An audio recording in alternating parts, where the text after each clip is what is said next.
Bonjour à tous. Alors pour commencer, je voudrais citer l'extrait d'un entretien que m'a gentiment transmis mon collègue Sébastien Moser. C'est un entretien auprès d'une femme dont le mari est atteint de la maladie d'Alzheimer et qu'il a appelée Nelly.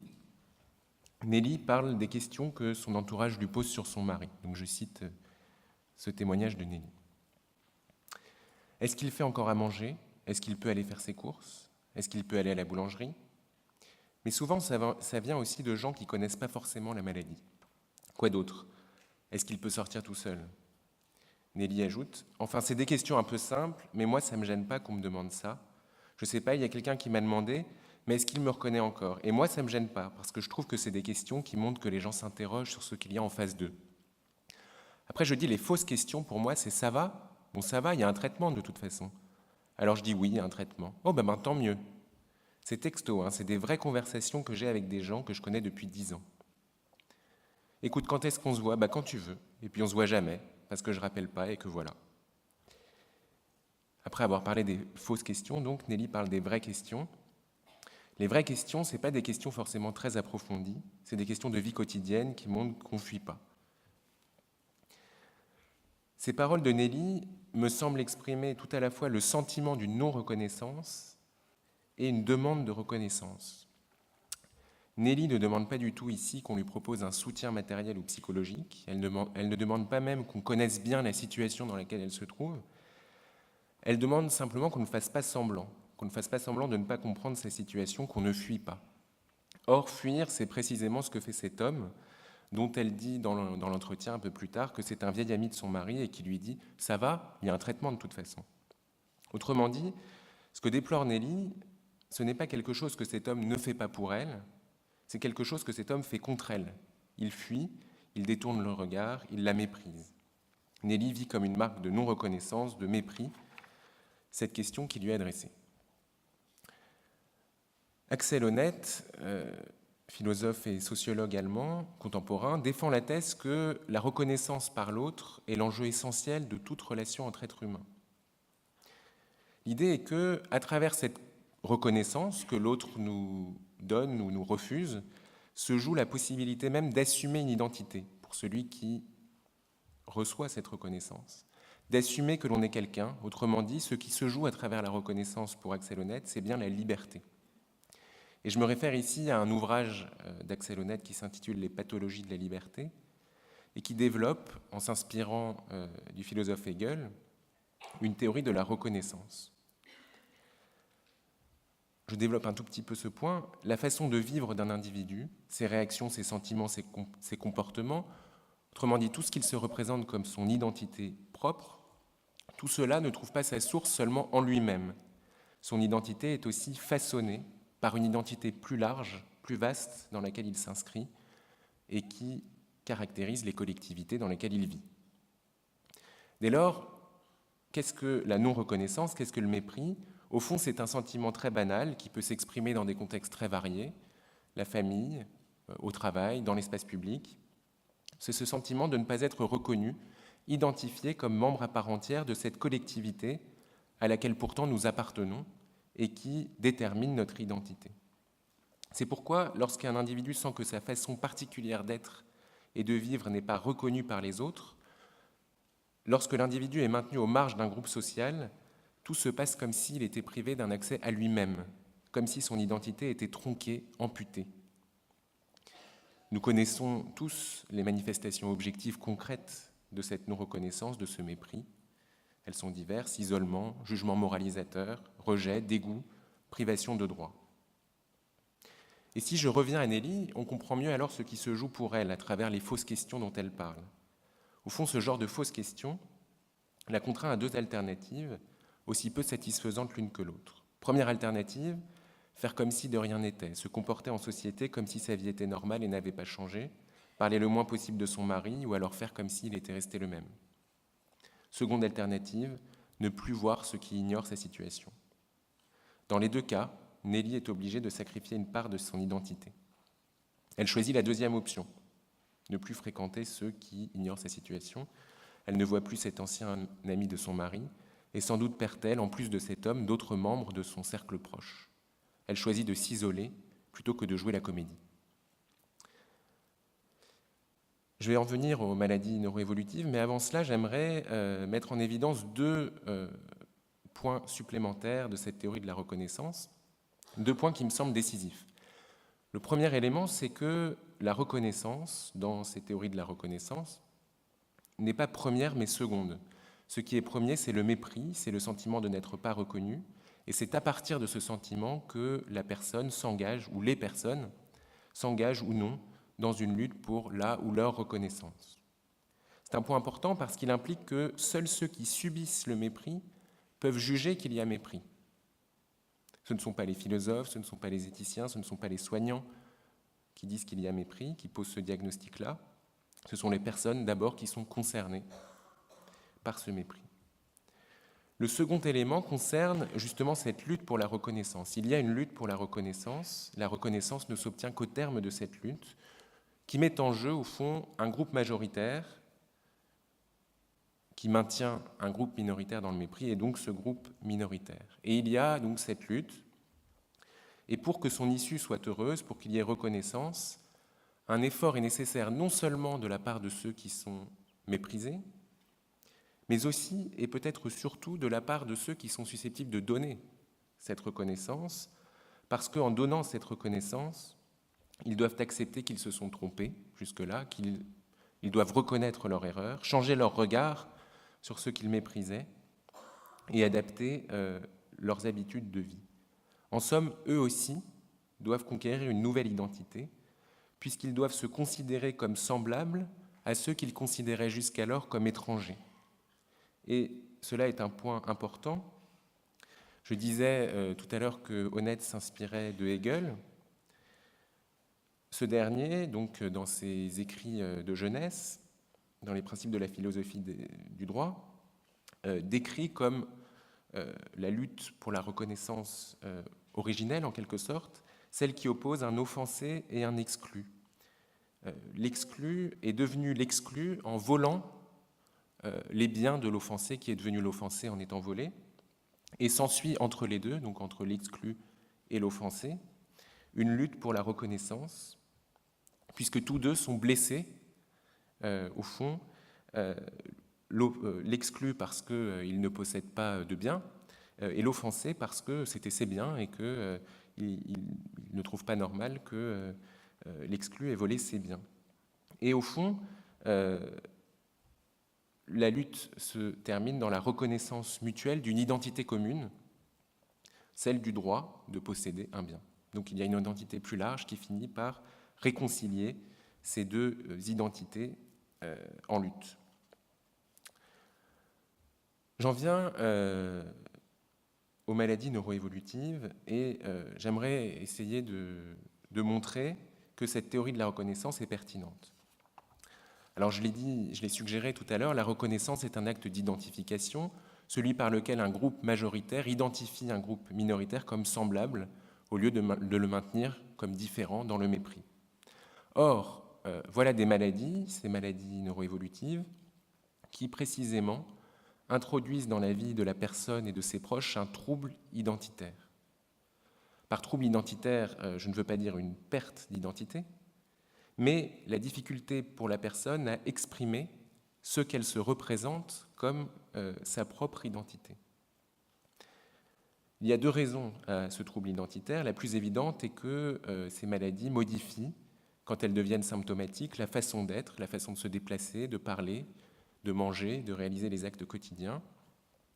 Et quand bien même on peut dire cela de la vie en général, puisque nous vieillissons tous, nous sommes tous en perpétuelle altération en quelque sorte, quand bien même la maladie n'est que le langage grossi de notre imperfection, c'est la formule de Frédéric Badré, les maladies neuroévolutives altèrent la façon d'être d'une façon imprévisible et inhabituelle.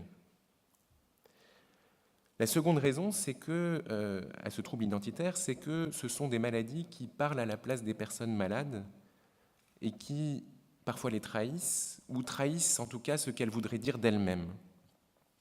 Et j'aimerais citer ici Émilie Herman, évoquant dans un de nos cahiers de l'espace éthique les premiers stades de la maladie de Huntington. Je la cite. « Lorsque la maladie débute, seules les personnes souffrantes et leurs proches décèlent des anomalies. Certains usagers parlent de pathologie invisible pour décrire ce moment particulièrement cruel, car du fait de cette invisibilité, l'aide ne suit pas. Fin de citation.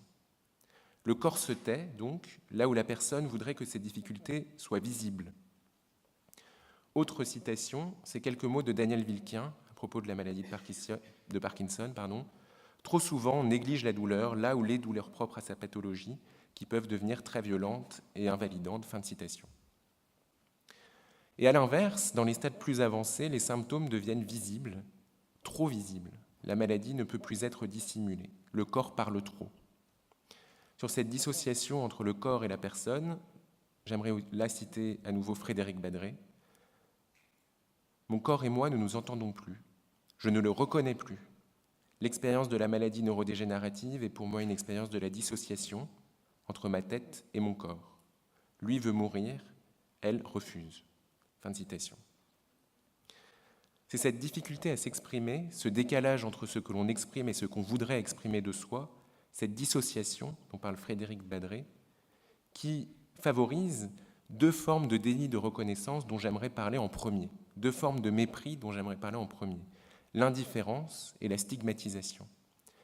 L'indifférence lorsque les troubles de la maladie, la fatigue par exemple, qu'elle engendre, sont invisibles et donnent aux voisins une bonne opportunité de faire semblant de ne pas les voir. C'est ce que dit Nelly. Et la stigmatisation lorsque la personne est réduite à sa maladie, lorsqu'elle n'est appréhendée que par sa maladie. Philippe Blanchard l'avait exprimé en ces mots à Nantes en 2015 lors de notre université d'été, je le cite, « Dans le regard des autres, si je vais bien, on dit que je suis dans le déni de la maladie parce que j'aurai des atteintes frontales. Si j'ai le blues, on dit que je suis dépressif à cause de la maladie et on veut me prescrire des antidépresseurs. Si on ne comprend pas une de mes plaisanteries, on demande à ma femme s'il m'arrive de délirer. On s'adresse à elle plutôt qu'à moi, on doute de ce que je dis. » Fin de citation. Dans le cas de Philippe Blanchard, la maladie est peut-être trop vue et dans le cas de Nelly, elle ne l'était au contraire pas assez. Être vu là où on ne le voudrait pas, être invisible là où on voudrait au contraire être vu, voilà peut-être le problème spécifique de reconnaissance que posent ces maladies neuroévolutives sur les personnes malades, mais aussi sur leurs proches et peut-être par ricochet aussi, on l'a vu ce matin, sur les soignants. Ainsi, il semblerait que le remède soit simple. Il faudrait déplacer la frontière du visible et de l'invisible. Donner de la visibilité aux problèmes vécus par les personnes malades et par leurs proches, et donner de l'invisibilité à ces maladies. Accepter entièrement les personnes malades dans nos représentations mentales et dans les espaces publics, éviter que la maladie ne recouvre entièrement la personne. Cela revient en fait, pour revenir à la reconnaissance, à reconnaître la personne comme malade et tout à la fois comme personne radicalement singulière. Alors, la proposition aura l'air philosophiquement abstraite ou abstraitement philosophique et banale, mais justement, le problème de la reconnaissance des personnes malades réside peut-être en ceci, que dans nos discours et nos pratiques de reconnaissance, nous faisons souvent l'un ou l'autre. Reconnaître la personne dans son identité personnelle ou reconnaître la personne dans son identité de malade, et rarement les deux à la fois. En effet, les deux discours dominants que l'on entend à propos des personnes malades sont, d'une part, ce que je résumerai par reconnaître la personne derrière sa maladie, deuxièmement, reconnaître la personne malade dans sa différence. Si je prends le premier discours, reconnaître la personne derrière la maladie, c'est considérer la maladie comme un accident de l'identité, voire un parasitage de cette identité. Ce discours-là, alors même qu'il veut reconnaître la personne, est en fait délétère, puisqu'il sous-entend que la maladie rend la personne méconnaissable en lui faisant perdre une part de son identité qu'elle ensevelit ou envahit. Or, qu'on le veuille ou non, la maladie n'est pas une simple parenthèse, un parasite envahissant l'identité de la personne, puisque la personne se construit aussi dans la maladie. La maladie fait partie de son identité. En témoigne d'ailleurs l'existence de collectifs de personnes malades qui revendiquent un savoir et parfois une culture propre à la maladie. Et si ces collectifs existent, c'est bien que se déploie à travers eux la conscience d'appartenir à une identité commune. Dire que la maladie ne fait pas partie de l'identité, c'est dire au final que la personne n'est jamais vraiment elle-même et sera peut-être de moins en moins elle-même à mesure que la maladie gagnera du terrain. Et voilà donc comme un discours de reconnaissance, reconnaître la personne derrière la maladie, apparemment inoffensif, parfois revendiqué au nom de l'éthique, se révèle au fond un discours de mépris peut-être involontaire, mais de mépris quand même. Voilà pour le premier discours. Le deuxième discours que j'aimerais analyser très très brièvement est le suivant. Il faudrait reconnaître la personne malade dans sa différence. Mais quand nous disons il faut reconnaître la personne dans sa différence, même avec les meilleures intentions du monde, même en faisant l'éloge de cette différence qu'on voudrait reconnaître, nous risquons précisément d'assigner la personne à cette différence identitaire, la même où la personne n'est pas sa maladie et ne peut donc être entièrement reconnue à travers sa maladie. Deux discours, donc, reconnaître la personne derrière la maladie, reconnaître la personne malade dans sa différence, deux discours apparemment contraires, mais qui, au fond, ont une affinité, et une affinité très critiquable. C'est l'idée qu'en devenant malade, la personne n'est plus tout à fait une personne à part entière comme elle l'était. Le premier mot d'ordre dit « il faut essayer de retrouver la personne derrière la maladie », comme si la maladie faisait écran à ce qu'elle est. Et le second dit « il faut accepter sa nouvelle identité, comme si désormais elle était avant tout une personne malade ». Reconnaître une personne malade, ce doit être reconnaître une identité double, une identité de personne malade, puisque se déploie à travers la maladie une identité propre, je l'ai dit, et une identité personnelle, radicalement singulière. Et cette double reconnaissance n'a rien de contradictoire. Affirmer que la maladie fait partie de l'identité de la personne ne revient pas du tout à dire que la maladie détruit cette identité ou l'envahit. Et inversement, affirmer que la personne malade demeure quelqu'un avec une identité propre ne revient pas à passer sous silence ou à ignorer sa maladie. Mais la question qui se pose est de savoir si cette double reconnaissance, nous sommes vraiment prêts à l'octroyer. Accepter cette double identité, c'est considérer que bien que malade, la personne reste elle-même. Or, ceci a quelque chose d'inacceptable. Nous ne voudrions pas que la personne soit elle-même et malade. Il est beaucoup plus facile d'ignorer la maladie, l'indifférence dont je parlais tout à l'heure, ou de penser que la personne devenant malade s'explique par sa maladie, la stigmatisation, plutôt que de penser que oui, c'est bien elle, c'est encore elle, bien qu'elle ait changé. Au fond, cette reconnaissance de cette double identité suppose d'abord que nous acceptions le changement dû à la maladie. Et c'est peut-être la cause du mépris ou de la non-reconnaissance de la personne malade, qu'elle prenne la forme de l'indifférence ou de la stigmatisation. Cette cause, c'est peut-être l'incapacité à accepter la maladie comme un événement possible de l'existence. Autrement dit, la non-reconnaissance des personnes malades vient peut-être d'une difficulté à accepter notre vulnérabilité commune face à la maladie. Alors, j'ai parlé d'indifférence, de stigmatisation. Je voudrais finir en parlant d'une dernière forme de mépris, de non-reconnaissance, l'oubli. L'oubli concerne spécifiquement les personnes atteintes de troubles cognitifs qui ont perdu le sentiment de leur propre identité, qui ne peuvent plus dire « je » ou qui ne disent pas « je ». L'oubli ne désigne pas, contrairement à l'indifférence ou à la stigmatisation, le fait de ne pas voir ou de trop voir la maladie.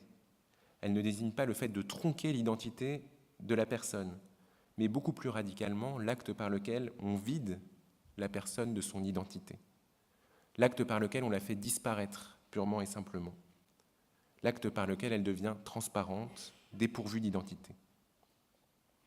Au fond, l'oubli fait écho au concept de disparition développé par le sociologue David Le Breton dans son ouvrage « Disparaître de soi », qui consacre d'ailleurs un chapitre à la maladie d'Alzheimer. David Le Breton explique que face à l'impératif d'être soi, d'être quelqu'un, face à l'incapacité de porter, d'assumer une identité, la personne préfère disparaître, vivre incognito. Il vaut mieux être personne plutôt que de ne pas parvenir à être quelqu'un. Pour échapper au regard qui exerce sur nous une pression identificatrice, qui nous demande de façon pressante « qui êtes-vous ?», il vaut mieux disparaître, retrouver une forme d'innocence, effacer ses traces dans le monde, passer sous le radar en quelque sorte. La disparition peut être interprétée comme une alternative à la lutte. Il ne s'agit plus de lutter pour la reconnaissance de son identité, mais d'abandonner le combat, de déserter sa propre identité. Avec l'oubli, le problème qui se pose n'est pas la reconnaissance comme identification, mais au contraire la reconnaissance sans identification. Le défi qui se pose est de savoir comment reconnaître une personne sans l'identifier. Comment reconnaître une personne sans lui reconnaître une identité, même si cette identité est provisoire. Comment reconnaître une personne quand on n'est pas certain de comprendre ce qu'elle dit, pourquoi elle le dit, quand on ne comprend pas ses gestes, et lorsqu'on ne peut même pas obtenir de sa part une confirmation du sens de ce qu'elle veut dire. Cela rejoint le questionnement de Michel Malherbe, qui se demande comment reconnaître sa femme alors qu'il ne peut plus dire « c'est elle ». Faut-il se résigner à accepter qu'on ne peut pas reconnaître ceux qu'on ne parvient pas à identifier? Alors face à ce défi, cette énigme en quelque sorte, comment reconnaître sans identifier, il existe au fond plusieurs stratégies. Une première stratégie consiste à reconnaître la personne dans ce qu'elle a d'humain en dépit de tout, autrement dit à lui reconnaître une dignité intrinsèque par-delà ses évolutions. Deuxième stratégie, compatible avec la première, il ne s'agit pas de les opposer, consiste à appeler en renfort l'identité passée de la personne pour interpréter ses gestes et ses paroles dans le présent. Autrement dit, à combler les trous du présent par les souvenirs du passé. Et ainsi, nous pourrions peut-être la reconnaître. Mais ces stratégies me semblent insuffisantes. Elles sont utiles, elles agissent comme d'efficaces garde-fous contre la maltraitance. Rien ne doit être fait qui insulte l'humanité de la personne ou qui soit contraire à ce qu'elle aurait voulu pour elle-même. Mais ces stratégies sont insuffisantes parce qu'elles sont négatives. Elles ne permettent pas la reconnaissance positive de la personne telle qu'elle nous apparaît dans le présent. Il me semble que pour penser la reconnaissance de ces personnes qui n'ont plus conscience d'elles-mêmes, il faut peut-être redéfinir le sens du concept de reconnaissance pour penser une reconnaissance sans identification. Et je propose de l'élargir de la façon suivante. Reconnaître une personne, ce n'est pas nécessairement l'identifier. L'identification est un moyen de la reconnaissance. Reconnaître une personne, c'est plus largement créer les conditions pour que sa présence agisse sur le monde. Autrement dit, c'est reconnaître la capacité d'une personne à affecter son environnement. C'est lui témoigner que sa vie ne compte pas pour rien, ou ce qui revient au même, que sa mort mériterait d'être pleurée, pour le dire dans les termes de la philosophe Judith Butler. Le documentaire que vous avez peut-être vu, Une jeune fille de 90 ans, me semble une belle illustration de cette idée que la figure ultime de la non-reconnaissance est précisément l'oubli. Le personnage s'appelle Blanche, et au début du documentaire, elle semble épuisée, elle a du mal à ouvrir les yeux. Elle pourrait rappeler cette phrase de Christian Bobin, décrivant son père et d'autres résidents d'une maison de retraite, que je cite, « Assis pendant des heures dans le couloir de la maison de long séjour, ils attendent la mort et l'heure du repas. Et l'heure de repas, pardon. » Au fond, Blanche vit dans l'oubli.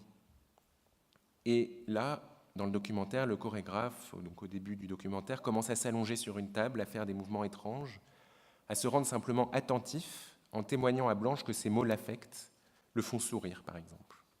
Et ce faisant, il la fait sortir un peu de l'oubli et la fait réapparaître.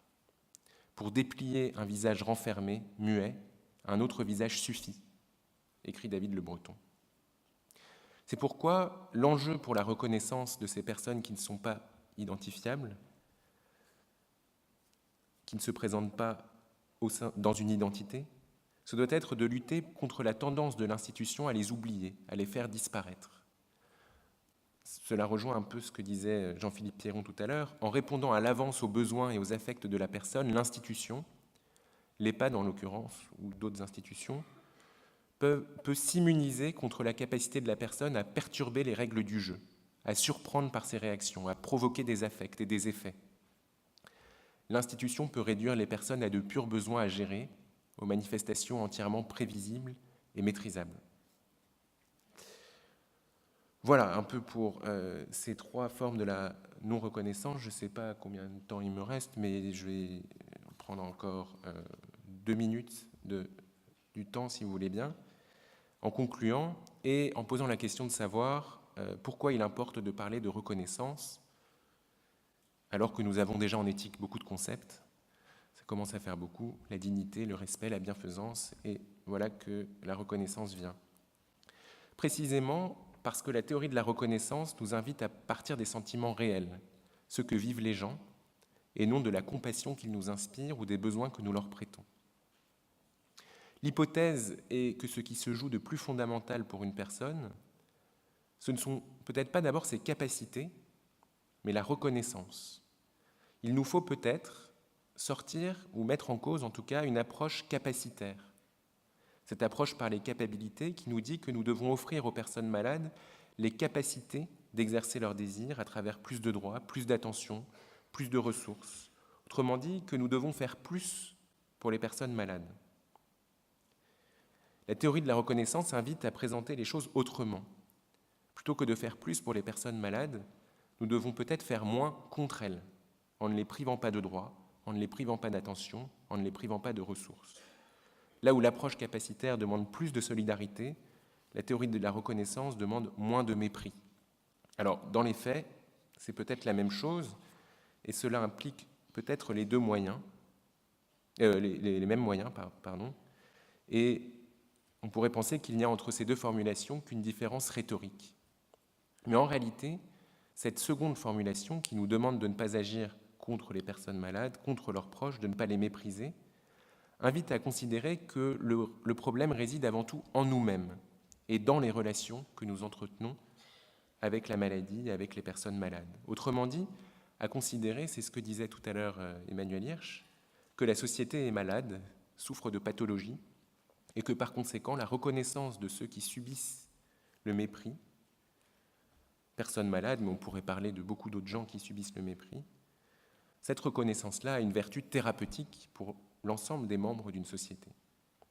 La théorie de la reconnaissance, et je terminerai là-dessus, permet au fond de désigner l'horizon d'une société de reconnaissance, par opposition à une société du mépris, dont parle aussi Axel Honneth. Une société de reconnaissance serait une société qui intègre pleinement dans ses habitudes, dans son fonctionnement quotidien, dans ses espaces publics, dans ses schémas de pensée habituels, la maladie comme une possibilité de l'existence.